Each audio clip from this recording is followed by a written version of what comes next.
Hello दोस्तों, very good morning.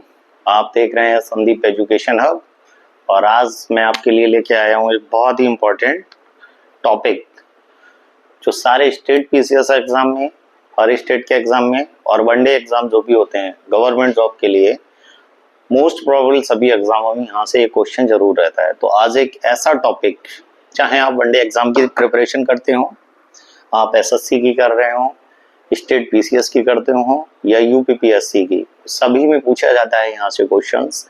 तो आज हम बात करने वाले हैं क्लाइमेट चेंज परफॉर्मेंस इंडेक्स। तो इसके बारे में देखते हैं ये क्या क्लाइमेट चेंज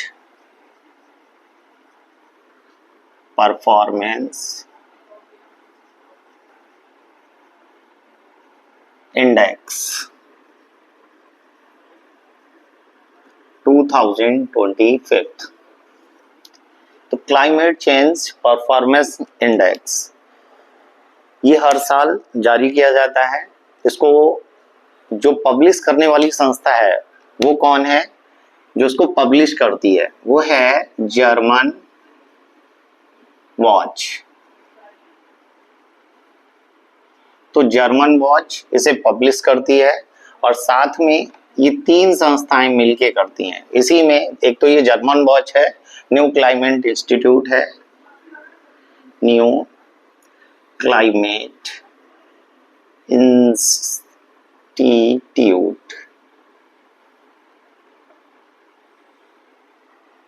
और क्या आप बता सकते हैं तीसरी संस्था कौन है? Climate action network. तो तीसरी है क्लाइमेट एक्शन नेटवर्क। ये तीन ऐसी संस्थाएं हैं जो मिलके क्लाइमेट चेंज परफॉर्मेंस इंडेक्स को पब्लिश करते हैं, जिसमें मोस्ट प्रोबेबल जर्मन वॉच का नाम तो सभी ने सुना होगा क्योंकि ये बहुत सारे और भी इंडेक्स हैं जिनको ये पब्लिश करती है। तो 2023 के अंदर 25 के अंदर भी हुआ क्या है? 2025 की बात हो रही है जिसमें टोटल कंट्री है ना? टोटल कंट्री कितनी है? टोटल है, पहले तो वन बाय वन देखते हैं क्योंकि इसमें यूरोपियन यूनियन को भी काउंट कर लिया गया है। तो अगर यूरोपियन यूनियन को काउंट करेंगे और कंट्री को काउंट करेंगे, जो कंट्रीज हैं वो कितनी है, तो ये हो जाएंगी, एक ये है और 63 ये है, तो टोटल मिला के 64 टोटल हो जाएगा। 64 कंट्री इसमें पार्टिसिपेट करती हैं और ये वो 63 कंट्री हैं जो होल वर्ल्ड के अंदर क्लाइमेट को लेके ग्रीन हाउस इफेक्ट, जैसे ग्रीन हाउस गैस मतलब कार्बन एमिशन 63 कंट्री के अंदर, ये 63 कंट्री के अंदर और प्लस एक यूरोपियन यूनियन, इनको मिला के 64। ये 64 जो कंट्री है वो 90% एमिशन करते हैं, 90% एमिशन होता है यहाँ से। तो इसको बाकी जो और कंट्री भी हैं वर्ल्ड के अंदर, लेकिन वो केवल सब मिला के 10% के आसपास कर पाते हैं, बट ये केवल 63 ये और एक यूरोपियन यूनियन, इनको कंबाइन करा के और 64 टोटल हो जाती हैं, जिसमें से 90% का एमिशन इनके द्वारा होता है, इनके द्वारा इतना उत्सर्जन कर दिया जाता है। तो सबसे बड़ा चैलेंज है इस सभी के पास, हर एक कंट्री के लिए, होल वर्ल्ड के लिए एक चैलेंज है। टेम्परेचर राइज हो रहा है, चीजें उनके अनुकूल नहीं हो पा रही हैं, तो कार्बन उत्सर्जन बहुत ज्यादा हो रहा है। तो इनको कैसे कंट्रोल किया जाए, और कंट्रोल ही नहीं, इसको धीरे धीरे कैसे कम किया जाए। तो सभी कंट्री अपना एक टारगेट सेट करती हैं जिसके अंदर वो कार्बन उत्सर्जन को कम करना, और बहुत सारी ऐसी चीजें हैं जैसे सीएफसी के प्रोडक्शन जहाँ पे ज्यादा हो रहा हो, सीएफसी के प्रोडक्शन को कम कर देना, ग्रीन हाउस इफेक्ट आप उसको भी जानते ही हैं। तो इसके लिए जो आप क्लाइमेट चेंज के लिए वो कौन कौन से ऐसे फैक्टर हैं जिस पे काम किया जाता है। तो पहले तो आपको बता दूं कि जो क्लाइमेट चेंज परफॉर्मेंस इंडेक्स 2025 आया, ये स्टार्ट हुआ था 2005 1.5 से, यहां से तो इसकी शुरुआत हुई। 2005 से इसकी शुरुआत हुई कि जब ये सारी चीजें कंट्री होल वर्ल्ड इसको देख रहा है कि कार्बन का उत्सर्जन बहुत ज्यादा हो रहा है, टेम्परेचर बहुत ज्यादा राइज हो रहा है, और हम इस चीज को बहुत नॉर्मली ले लेते हैं कि अगर हमें बस पेपर में, न्यूज में और व्हाट्सएप मीडिया इन सब पे हमें बस एंड्रॉइड फोन वगैरह में लोग अपने देखते हैं तो उन्हें एक ही न्यूज दिखाई देती है कि कार जो टेम्परेचर है वो 1 से 1.5 डिग्री के आसपास इतना बड़ा है। तो आपको नहीं पता ये 1 से 1 एंड 1.5 ये तो एक ऑन एवरेज होता है। बहुत सारे ऐसे प्लेसेस भी हैं जहां पे टेम्परेचर 10 से 12-15 डिग्री तक इंक्रीज हो गया है। टेम्परेचर इंक्रीज होने पे अगर ये 1.5 ऑन एवरेज भी है तो होल वर्ल्ड पे इसका कितना नेगेटिव इम्पैक्ट है, ये कोई 2-4 साल में कंट्रोल करने वाली चीज नहीं है, और 1-2 साल के अंदर ये 1.5 के आसपास इंक्रीज होने वाली भी चीज नहीं है। आप इन चीजों को समझना बहुत मतलब अब क्या बताया जाए कि इन सब चीजों को समझना ही पड़ेगा, क्योंकि 1.5 ये जो होल वर्ल्ड है, एक दुनिया है, ये एक ऐसे गर्त में जा रही है जहां से बाहर निकल पाना बड़ा मुश्किल है, लोगों का सरवाइव करना मुश्किल हो जाएगा। सारी चीजों को डिजाइन किया जाता है उनके टेम्परेचर के अकॉर्डिंग।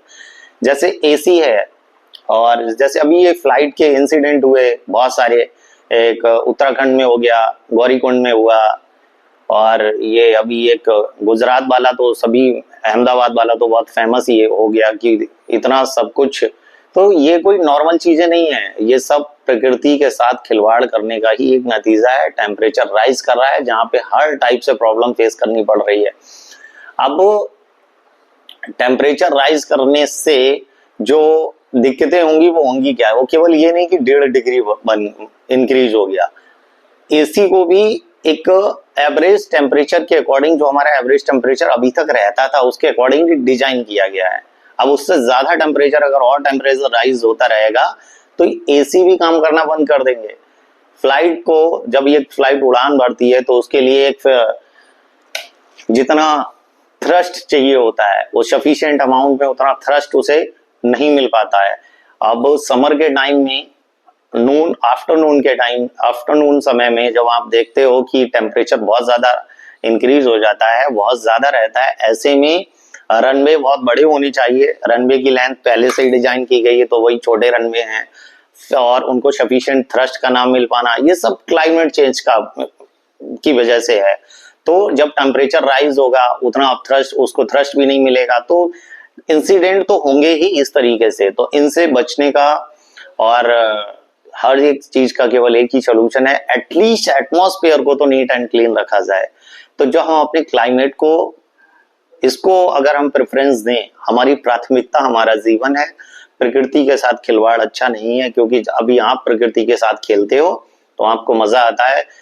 कुछ चंद लोगों को लगता है कि अगर टेम्परेचर राइज भी होगा तो हम एसी में बैठ के काम करेंगे। आपको पता है क्या एसी 60 और 55 और 60 डिग्री पे एसी काम कर पाएगा? क्योंकि इनकी डिजाइन उसी तरीके से की गई है, सरवाइव नहीं कर पाएगा कोई भी व्यक्ति। तो सबसे बड़ी प्रॉब्लम है ये, और इससे दुनिया एक बहुत बड़े विनाश की तरफ जा रही है। अगर अपने आप को, इन सब चीजों को अगर तुम थोड़ी सी भी समझ है तो इनको समझिए, इनके प्रति जागरूक रहिए, और क्लाइमेट को, अपने एनवायरनमेंट को, अपने एटमॉस्फेयर को नीट एंड क्लीन बना के रखिए, करने की कोशिश करिए, लोगों को सजेस्ट करिए, जागरूक करिए, तभी कुछ आगे हो पाएगा। ये साल 2 साल में इस पे कंट्रोल करने की चीजें नहीं है, इसमें बहुत लॉन्ग टाइम इन्वेस्ट होने वाला है। वो भी अगर अभी सुधर गए तो ठीक है, अगर नहीं सुधरे तो फिर जो प्रकृति के जब सबके साथ खेलेगी तो लोगों को अंदाजा भी नहीं है। ये जैसे उत्तराखंड में ट्रेजेडी का होना, सूखा, जब बारिश नहीं होती लोग सूखे से मर जाते हैं, बारिश होती तो लोग बाढ़ से पीड़ित हो जाते हैं। तो सब आप अगर नेचर के साथ खेलोगे तो नेचर का खेल भी बहुत गंदा है, शायद आपको बर्दाश्त नहीं होगा। इसीलिए एटमॉस्फेयर को नीट एंड क्लीन रखिए, कार्बन उत्सर्जन को कम करिए। और कौन कौन से वो ऐसे फैक्टर हैं आइए जानते हैं। क्लाइमेट के लिए जब पहली जागरूकता अभियान 2005 से स्टार्ट किया गया, आज 2025 आ गई है, और 3 ऐसे इंस्टीट्यूट हैं, संस्थाएं हैं जो इन पे अपना फोकस करती हैं। एक तो जर्मन वॉच है, न्यू क्लाइमेट इंस्टीट्यूट है, और क्लाइमेट एक्शन नेटवर्क है। ये ऐसी संस्थाएं हैं जो दुनिया के 64 कंट्रीज को एक यूरोपियन यूनियन को ऐड करने के बाद, जिसपे क्लाइमेट को लेके थोड़ा सजग रहते हैं, अपने कुछ इंस्ट्रक्शंस लोगों को देते हैं, कैसे जागरूकता अभियान चलाया जाए, लोगों को कैसे एक्टिव मोड में लाया जाए, और कौन कौन से ऐसे फैक्टर हैं जिन पे बात करनी चाहिए। अच्छा, 63 में अभी अब आप ऐसे अंदाजा लगा सकते हो, दुनिया में कोई भी ऐसी कंट्री नहीं है जो क्लाइमेट चेंज परफॉर्मेंस इंडेक्स के अकॉर्डिंग जो मानक दिए गए हैं उनको फुलफिल करता हो। सारी की सारी कंट्री, कोई भी ऐसी कंट्री नहीं है, उस पूरी दुनिया के अंदर कोई ऐसी कंट्री नहीं है। डेनमार्क जरूर एक 4th पोजीशन पे आती है, आपको बता दूं, बट फर्स्ट, सेकेंड और थर्ड पोजीशन आज भी वैकेंट है ना। तो फर्स्ट पोजीशन पे कोई भी नहीं है। देखो, फर्स्ट पोजीशन, सेकेंड पोजीशन और थर्ड पोजीशन, ये आज भी वैकेंट है। इस पे किसी भी कंट्री का नाम नहीं है, समझिए। इसके रूल, इसके इंस्ट्रक्शन को फुलफिल आज तक कोई नहीं कर पाया। 4th प्लेस पे आता है डेनमार्क। और इंडिया का प्लेस इसमें, इंडिया जो है ये 10th पोजीशन है। Climate change performance, at least India top 10 में तो बना हुआ है। लोगों को केवल डेवलपमेंट दिखाई देता है, पैसा दिखाई देता है, कैसे आगे बढ़ना है, लेकिन कुछ चीजें फ्यूचर के लिए जो उन्हें सोचनी थी, देखनी थी, उन पे उनका कोई कंट्रोल नहीं है अभी। उनको केवल ग्रोथ, सेंसेक्स ऊपर रहे, जीडीपी इंक्रीज करे किसी भी कीमत पर, लेकिन पर्यावरण को नुकसान रहे हो जाए उससे उन पे कोई फर्क नहीं पड़ता। कार्बन उत्सर्जन बहुत लिमिट एक्सीड कर जाए, कोई फर्क नहीं पड़ता। ग्रीन हाउस गैस एमिशन पे उन जो कोई भी बात नहीं करना चाहता। अब मैं आपको बताना चाहता हूं यहाँ पे फैक्टर, यहां बताता हूं फैक्टर, वो कौन कौन से ऐसे फैक्टर हैं जिन पे क्लाइमेट चेंज परफॉर्मेंस पे बात की जाती है। तो पहला जो फैक्टर है वो है GHG emission. GHG green house gas emission, इस पे बात की जाती है, इसको कंट्रोल करना। सेकेंड, किस तरीके से इसका यूज करना है, इस पे बात करनी है। दूसरा है एनर्जी यूज किस तरीके से किया जा रहा है, इस फैक्टर को भी इसको एक्सप्लेन करने में देखा जाता है, इनका क्या रेशियो है। और थर्ड है आपका क्लाइमेट पॉलिसी, आपकी क्लाइमेट को लेके पॉलिसी क्या है। तो ये तीसरा ऐसा फैक्टर है जिस पे बात की जाती है। और चौथा जो एक और इम्पोर्टेंट फैक्टर है जिसका नाम है रिन्यूएबल एनर्जी।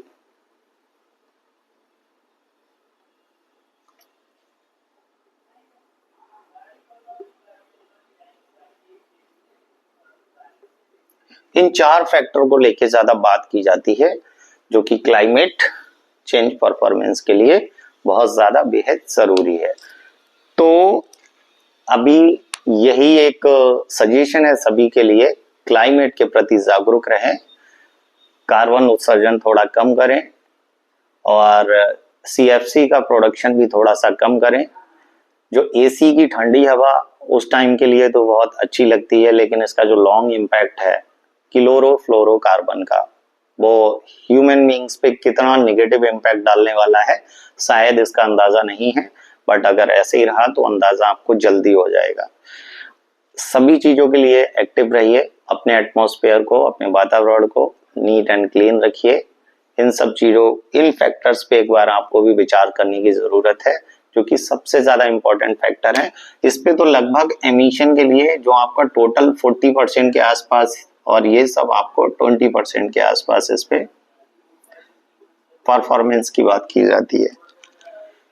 Thank you. ये इंडेक्स बहुत ज्यादा इंपॉर्टेंट है वनडे एग्जाम के लिए, स्टेट पीसीएस के लिए, यूपीपीएससी के लिए, तो आपको इसका प्लेस, और last year one more thing, last year India का जो प्लेस था वो टोटल में 7th पोजीशन थी, बट अब इंडिया भी थोड़ा सा पीछे नीचे खिसक गया और 10th पोजीशन पे आ गया, बट एटलीस्ट इंडिया भी टॉप 10 में अपनी जगह बनाने में कामयाब रहा है। होप सो जो बाकी कंट्री हैं वो भी इसके बारे में कुछ पॉजिटिव सोचें इन और नए नए आइडियाज लेके आए और इन सब चीजों से कैसे निजात पानी है, क्योंकि होल वर्ल्ड के अंदर इन 63 और यूरोपियन यूनियन को छोड़ दिया जाए तो बाकी कंट्री भी तो हैं, वहां पे तो केवल 10% के आसपास है। तो जो इनमें मोस्टली वही कंट्री है जो डेवलप्ड हैं या जो अभी थोड़ा सा विकसित हो गई हैं, कुछ विकासशील हैं, कुछ विकसित हो रही हैं, तो दोनों टाइप की कंट्रियों को इसमें इन्वॉल्व किया गया है। और यही आपसे एक रिक्वेस्ट है कि आप सभी लोग इनके प्रति जागरूक रहें। Thank you. और इस इंडेक्स को अच्छे से तैयार करें और सेकेंडरी हमारे चैनल संदीप एजुकेशन हब को सब्सक्राइब करें, शेयर करें, बेल आइकन को दबा के रखें। इसी तरीके के और कॉम्पिटिटिव एग्जाम में आने वाले पॉइंट्स पे मैं कुछ वीडियो बनाता रहूंगा, इसीलिए बेल आइकन को दबाएं, चैनल को जरूर सब्सक्राइब करें। Thank you.